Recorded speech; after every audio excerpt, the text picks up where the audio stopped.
Hi, everyone. I am Rebekah Jones, and this is Mesoscale News. And I am here today interviewing a candidate who is running for Congress in Florida against one of my absolute most favorite, sarcasm, current congressional representatives, Jared Moskowitz. This is Oliver. And Oliver, would you like to introduce yourself? Yes, thank you so much, Rebecca. Oliver Larkin here, Democratic candidate in CD-25, covering Broward, Palm Beach, and Miami-Dade County from Delray Beach in the north all the way down to Miami Beach in the south. I'm a Democratic socialist. I'm running on a platform of Medicare for all, no corporate PAC money, banning congressional stock trading, universal child care, paid family and medical leave. And yeah, I'm the only one primarying Congressman Moskowitz. So our election is August 18th. We're feeling really good about where we're at. But it still is considered a competitive district. And there is among, let's say, centrists and maybe some right-leaning liberals, this idea that a progressive candidate such as yourself can't win in a competitive district. What would you say to them? I would say that our position is the one that is in step with the vast majority of voters in the district. People are really upset about what DOGE has done to the federal government, to its capacity, laying off federal workers. People are really upset about what ICE is doing to attack our immigrant neighbors. And the Republican Party agenda is not popular here in South Florida. We just surpassed New York City as having a higher cost of living than the New York metropolitan area. And what we've seen with our community and the 25th district voters is increasingly that we share the same position that many across the United States do when it comes to U.S. militarism abroad. We found that 86% of Democratic primary voters and 68% of general election voters want the United States to, at minimum condition, if not cease entirely, our aid to Israel. The war with Iran is incredibly unpopular, and we have Congressman Moskowitz and the Republicans that are virtually indistinguishable on many of the key issues that are affecting people's votes. So going back to the questions, what do you see as one or two of the most important issues this election cycle? I think it's democracy and it's the cost of living. Those are the two issues that come up again and again and again. People are very fearful of what this new authoritarian direction that the Trump administration is taking with ICE. We are really fearful. Voters in this district are really afraid of what this administration is doing to take away more and more democratic guardrails. And then it's the cost of living. I mean, with the expiration of the ACA's premium tax credits, people's health insurance premiums are going up. We're seeing small businesses that are going insolvent. People's property insurance rates are completely out of control. We've seen the solvency and liquidity crisis with insurers pulling out of the state of Florida and people on fixed income, seniors who thought they were buying their retirement homes who are now forced to sell because they can't afford a property insurance bill that's doubling from 3 grand to 6 grand. So there's a rightful regard for the cost of living, and I think with what people want to see, people are questioning, why is the United States continuing to be one of the only countries without universal health care and among our peer nations? Why is it so hard to afford to raise a child when we don't have universal child care? And child care costs tens of thousands, $20,000 or more for the average family each year. We're seeing actually a decline in population in South Florida. Miami-Dade County lost population, according to the last census estimate. That really is a reversal of the trend that was the national media narrative about Florida, that people were moving here from other blue states during the COVID pandemic. But what we're finding is that with private equity and corporate landlords and the rising cost of living going through the roof, that people can no longer afford to live here, and they're moving to other parts of the state or other parts of the country. So I think it's those two issues, and they're really inextricably tied together, because when we see billionaires like Elon Musk spend $275 million to purchase a presidential election, people understand that our democracy is at risk because we have this billionaire and corporate class that is controlling our economy, that's making the cost of living so extraordinarily high for the average working class person. And they're also using that power and influence to manipulate the democratic process. So that's what's really affecting people and influencing their decision making regarding the elections here. But what do you see as more of the pressing national and even international issues that you would be different policy-wise than your opponent? Yeah, with health insurance, I mean, Congressman Moskowitz did not sponsor Medicare for All. He did not co-sponsor Medicare for All until after we were already out campaigning and joining the National Medicare for All Strategy Conference in Rockledge up in Central Florida earlier last year. When Congressman Moskowitz is not only taking the corporate PAC donations, but also trading the stock of groups like HCA Healthcare, which is currently locked in negotiations with SEIU healthcare workers and union members. HCA, of course, is the for-profit hospital corporation that Rick Scott led when he committed when the company committed the largest Medicare fraud in U.S. history, and Rick Scott pled the fifth 75 times.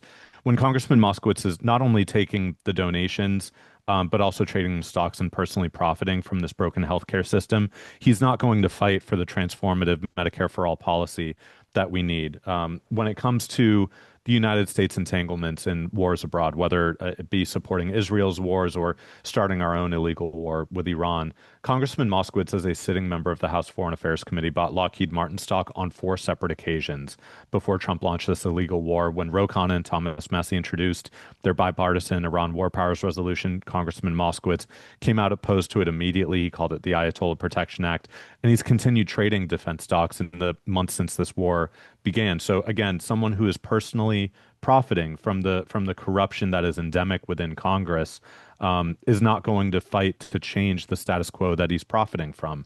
So I think when it comes to stopping foreign wars abroad, when it comes to fighting for a Medicare for all system that's expanded and improved, I'm not taking any corporate PAC money. I'm not taking any money from AI or cryptocurrency, or certainly not from APAC. So when we're spending $1 to $2 billion a day on this war with Iran, that's money that we should be investing in free college for all, or universal child care, paid family and medical leave. But we're not going to have a Democratic Party that is going to make that argument as forcefully when it still has members like Congressman Moskowitz within its ranks that are profiting from this broken system. So I think those are some of the more quantitative differences that are just going to give me more of an ability to fight for the transformative change that the American people want to see. And I'm challenging an incumbent Democrat, so I'm not going to be afraid to challenge entrenched members within the Democratic Party caucus when they're trying to go along to get along and not fight for working class people the way that we need to. So those are, I think, some of the key elements of how I would have a very different disposition than Congressman Moskowitz and really take this anti-corruption fight to the halls of Congress. Right. And speaking of not just Jared's personal profiting off of the war that he's voting to continue, which is all kinds of a conflict of interest, there are some very interesting things about Jared Moskowitz's campaign financing in the past as well. And it goes back to something that's not very often discussed about Moskowitz, that he seemed to sort of evade responsibility for, and that is his very close relationship with Ron DeSantis and Matt Gaetz. Matt Gaetz was the person who originally suggested Jared Moskowitz for the position of Director of Emergency Management for the state.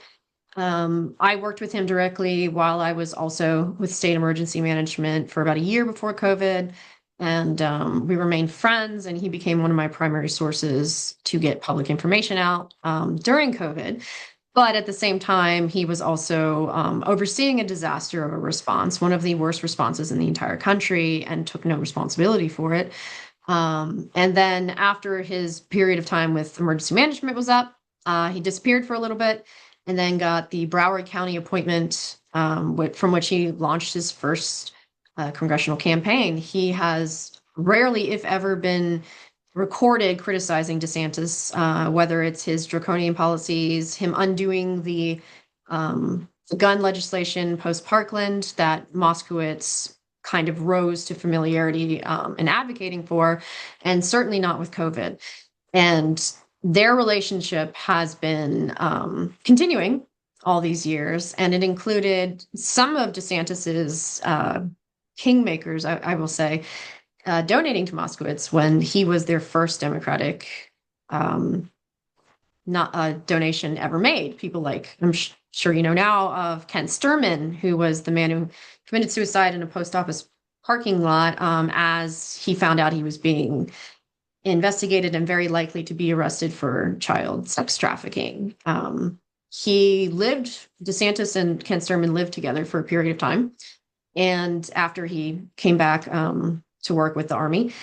And he was a person who only ever donated to Republicans, and to mostly far right Republicans. But his last campaign donation before he died was to Jared Moskowitz. How do you think that that's managed to escape public discourse? And do you think that that should be more of a sticking point when running against someone who's clearly embedded with very far right Republicans? Yeah, Congressman Moskowitz's campaign finance certainly needs to be more heavily scrutinized because whether it be taking a donation from Kent Sturman or taking max out donations as well as donations to his PAC, to his victory fund from several of the contractors at Alligator Alcatraz, Sullivan and Michelson, both major Republican Party donors.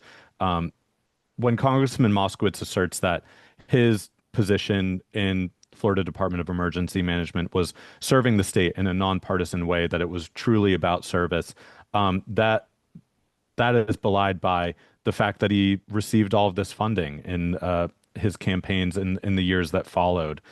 When we have Democratic politicians like Congressman Moskowitz that are taking money from the same entities that are funding Ron DeSantis and Donald Trump and many of the MAGA Republicans that are making life in this country worse, why is he going to go against them? I mean, I found it very, very odd that when he went to Alligator Alcatraz last year, he said it's as bad as it can be, but don't call it a concentration camp. He's still having this line of defense for what DeSantis and his allies are doing. When Trump selected Susie Wiles, who Moskowitz worked with in the DeSantis administration as White House chief of staff, Moskowitz felt compelled to release a public statement saying what a great pick Donald Trump made for his White House chief of staff. I remember when he was running in the open primary for this seat in 2020, well, not this seat, the 23rd district in 2022, there was a Democratic activist in Broward County who was on the record saying, I just want to hear you say one bad thing about Ron DeSantis so that we know that you're not secretly a DeSantis fan. And Moskowitz would not do it because he understands, and he was even considered to be the one Democrat in Trump's cabinet to lead FEMA. And I think even when you hear him talking with Pam Bondi or Kristi Noem in these House committee hearings, it's framed in such a way where, yes, it's like the zingers that get distributed on social media, but it is highlighting Pam Bondi or Kristi Noem's failure to carry out the Trump agenda. And it's almost this framing of like, Trump cannot fail, he can only be failed by others, by his subordinates. He would even go so far as to say, like, Mr. President, think of the ratings. You're the host of The Apprentice. Think of the ratings if you were to go to Kristi Noem or Pam Bondi and say, you're fired. It's this very kind of buttering up of someone that he should really be more forceful in opposing. And certainly with Kent Sturman and with Matt Gaetz, I mean, he's maintained this public friendship with Matt Gaetz, even in the years since Matt Gaetz was directly implicated with credible allegations of trafficking of minors and working, fraternizing with Joel Greenberg, the Seminole County tax collector who's been sentenced to prison. Why I is will add Jared? that there was a congressional investigation to that effect of Matt Gaetz that was released post the whole attorney general debacle that found that he did those things and then some. There was also usage of pornography on the floor and drugs and alcohol and abuse of his office. So those were not by any means unsubstantiated claims. A Republican led House investigation found that he did those things. So they weren't just rumors. Yeah, and why is Jared Moskowitz continuing to publicly associate himself with someone like that? That is extremely troubling to my mind. That's disqualifying for anyone seeking public office if you're fraternizing with someone with those types of credible and verified allegations against them. Yes, absolutely.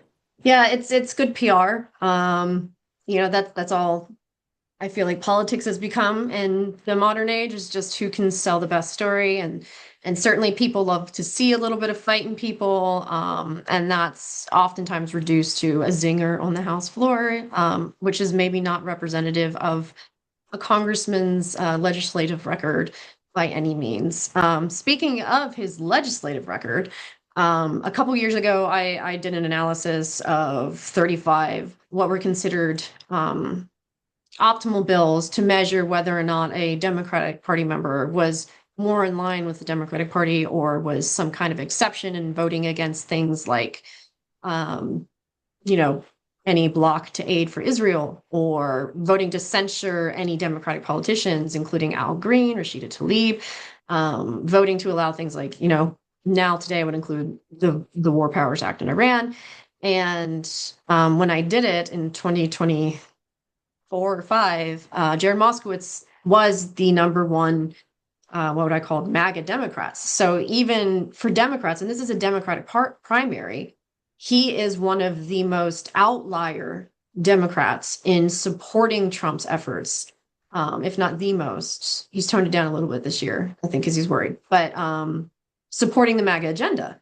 And so, you have the personal profiteering. He goes to Alligator Alcatraz, and he says, "Oh my God, this is horrible. It's not a concentration camp, but it's horrible." And at the same time, takes money from the contractors that are responsible for building this, ones that are heavy Republican donors. He condemns, obviously, sex trafficking, but then is best friends with a man who should be in jail for sex trafficking, and takes campaign donations from notorious sex traffickers. And, he claims that he's fighting the MAGA agenda, but cannot say an ill word about Ron DeSantis, who he owes his last 3 appointments to. So this is not somebody who looks like, by any means on paper, a Democrat, a Democratic ally. Now, I imagine you'll be an outlier in maybe some of the other directions, because, you don't plan on supporting these more like restrictive policies, like when they try to restrict free speech on college campuses. I imagine that you wouldn't be gung-ho for that, even though Jared Moskowitz was, or crackdowns on organizations that are in opposition to any kind of fascist overhaul, which unfortunately is not enough of the Democrats we have. But when you look at somebody whose legislative record is that bad, how do you tell voters when you're having conversations with them that you'll be a more democratic Democrat, at the same time, while they're trying to paint DSA agents as not being Democrats at all? Yeah, I think this is one of the most important wrinkles, one of the most interesting wrinkles of this campaign is that running as a proud democratic socialist, I'm actually the more loyal Democrat that's going to stand by the party and not cross the aisle to work with Trump and the Republicans. When I'm breaking from the party establishment, it is going to be in the direction of advocating for more freedom of speech, greater civil liberties, more universal economic programs, greater taxation of the wealthy and corporations. But I'm not going to betray the party and really betray the voters that elected Jared Moskowitz. They didn't elect him so that he could be one of 10 to censure Al Green when Al Green was protesting Medicaid cuts that have devastated people, including in Florida, where we never expanded Medicaid in the first place. I'm not going to be siding with Marjorie Taylor Greene to censure Rashida Tlaib and be party to this Islamophobic smear campaign of people who are standing up for Palestinian self-determination and all of our human rights. I'm not going to be one of the tax cheat 12 Democrats like Congressman Moskowitz was to cut $14.3 billion in IRS funding just to send that as military aid to Israel. I believe Congressman Moskowitz votes with Donald Trump and the Republican Party about a third of the time, which you do not like those odds. Those are worse odds than playing Russian roulette. So why would we continue to elevate a Democrat that is going to take these positions?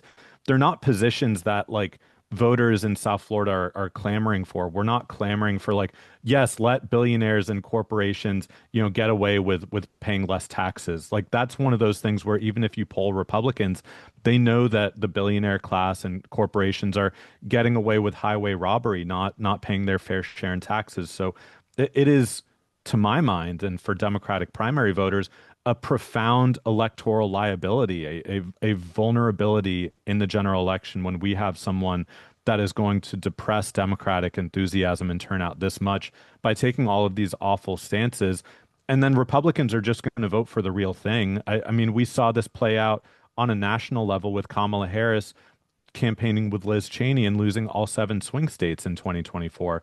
Chasing this mythical moderate voter has been a direction that the corporate wing of the party has tried to take the country time and again, and it has not yielded the results that they say. It's just given more and more power to Trump and the Republicans. So I think this is actually a way that I've been able to kind of soften the hard edges around my own democratic socialist ideology by just commiserating with your regular Democratic voter that's really upset with Moskowitz joining Doge or voting for Laken Riley or doing any of the other number of things that he's done that sided with Republicans over the majority of Democrats. There's a lot more agreement on our side, and I think, a lot of the internal divisions that were used to stoke against the progressive movement in years past.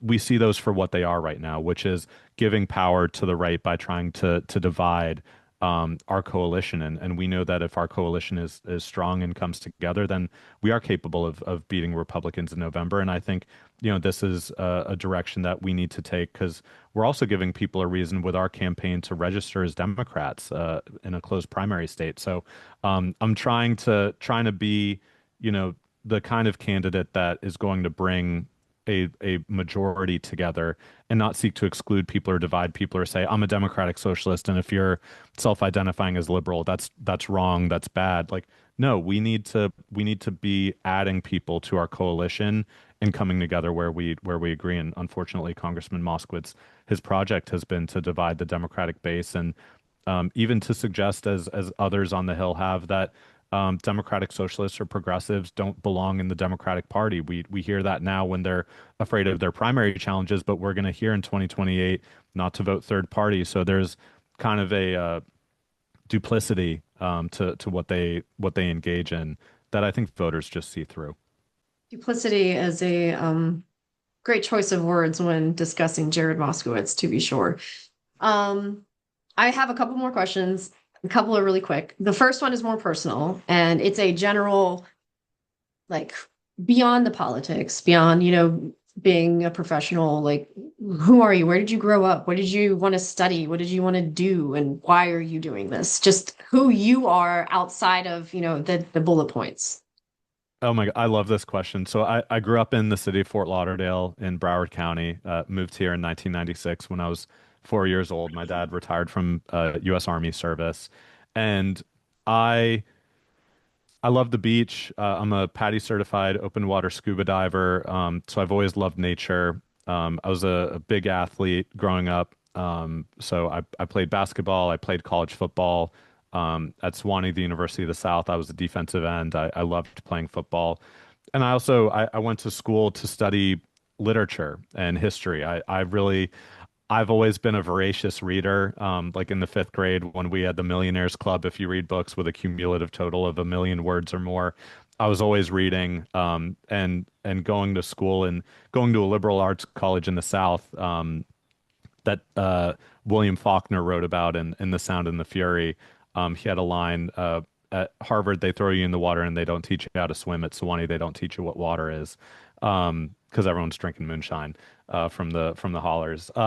So I always really loved studying literature and studying history, and I got my certificate in creative writing. I wanted to be a fiction writer or a playwright. I've always had this kind of creative storytelling aspiration that really got swept up by the mountain of student loan debt that I accumulated and seeing Florida reelect Rick Scott in 2014 and denying terms like climate change.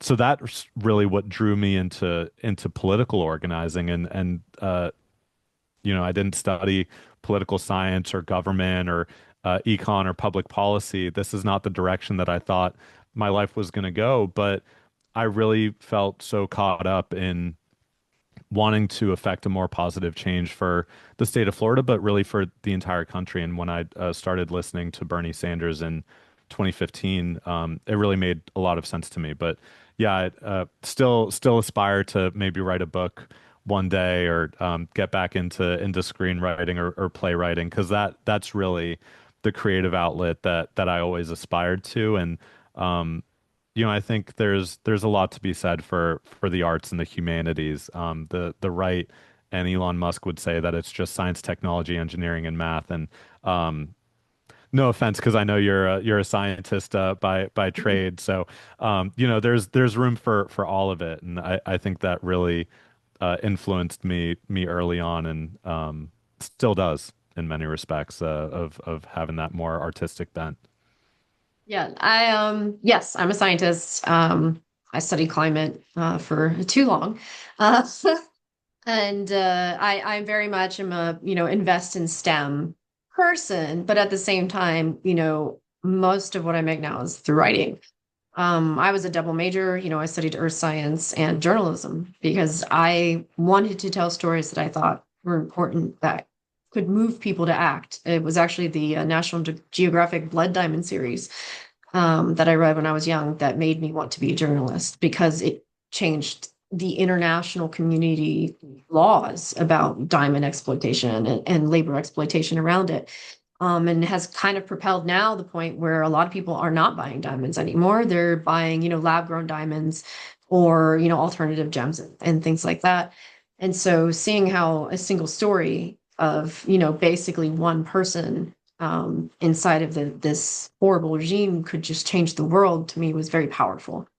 Um, so I double majored in that through my bachelor's and my master's, but I didn't do it in my PhD. But that's because I was studying a very niche field of climate science, so I didn't really have the time. But I absolutely believe that the humanities are incredibly important. And you're right, we are governed by an administration that does not feel the same way and has ruthlessly cut humanities programs and funding across the board. Not just that, I mean, they've cut a lot of science funding too, reducing, our balloon launches that are critical for monitoring global weather, reducing instrumentation funding and updates across the board, canceling a program to close the radar gap in severe weather across the United States, which caused my parents to lose their house in an EF4 tornado on Easter Day in 2020 because they were in a radar gap, which is literally a gap where radar doesn't see. And if you can't see it, then you don't have any means of alerting people to it. So it's, they've been ruthless in that, but I no disrespect to the humanities here. The humanities are about connecting, I think, what it is to be human to everything else in the world, to each other, to the earth.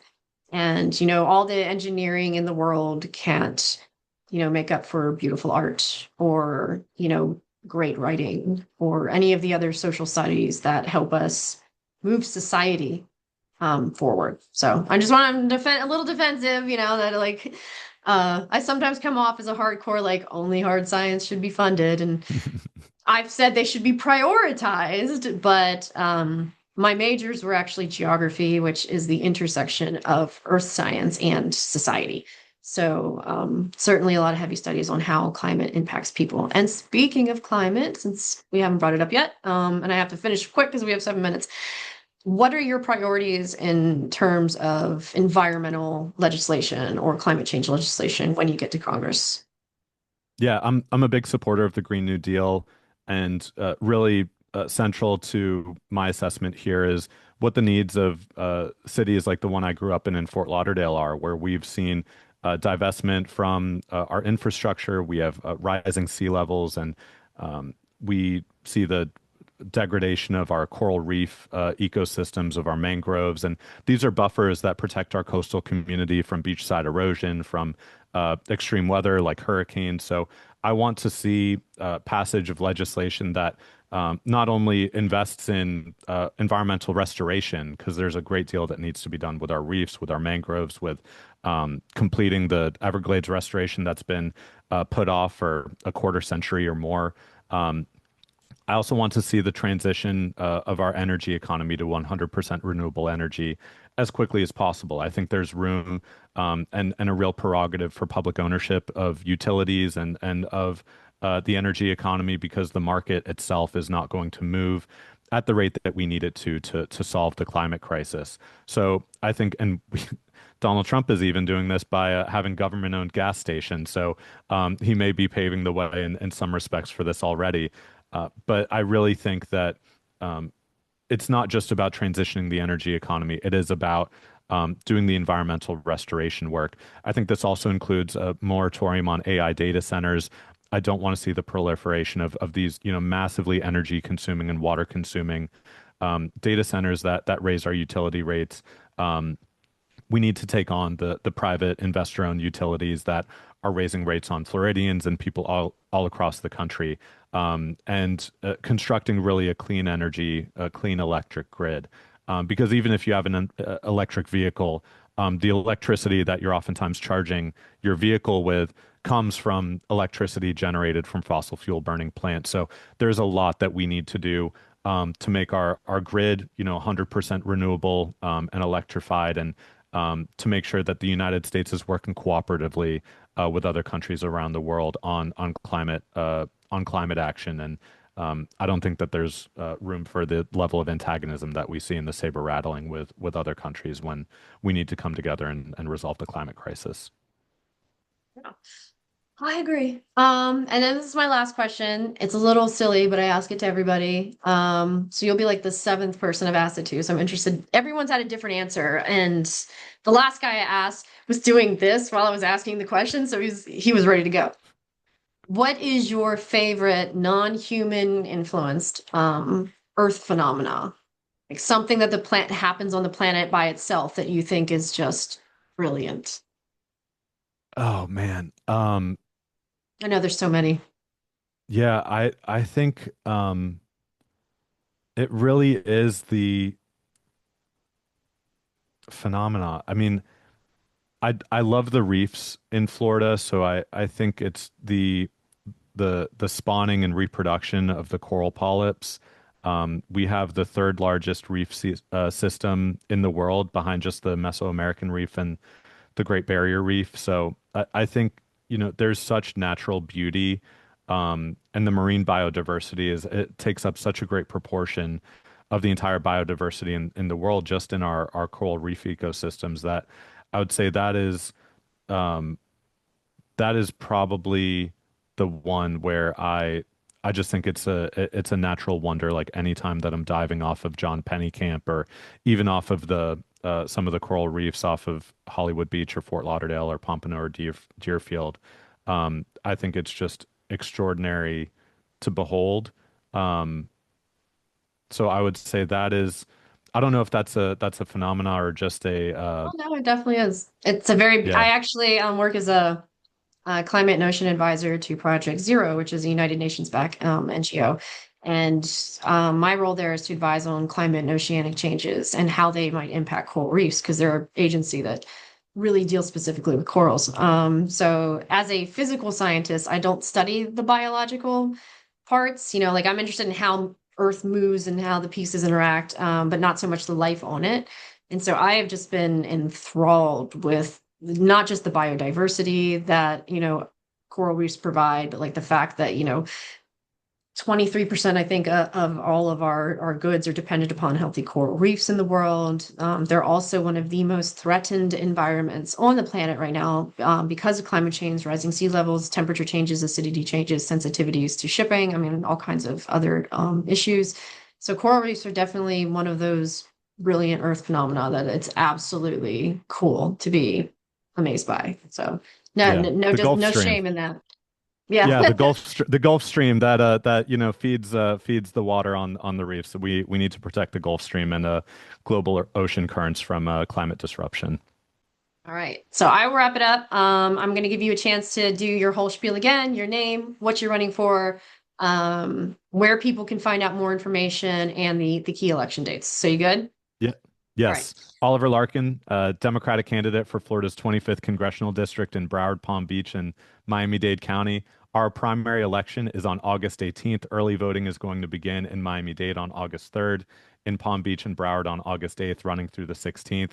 Ballots are in the mail right now, so make sure to cast your vote. You must be a registered Democrat to vote, and come out and vote for us, and we will make this transformative change and send it to the halls of Congress. And you can find out more at our website, www.oliverforcongress.com. Thanks so much for having me on, Rebekah.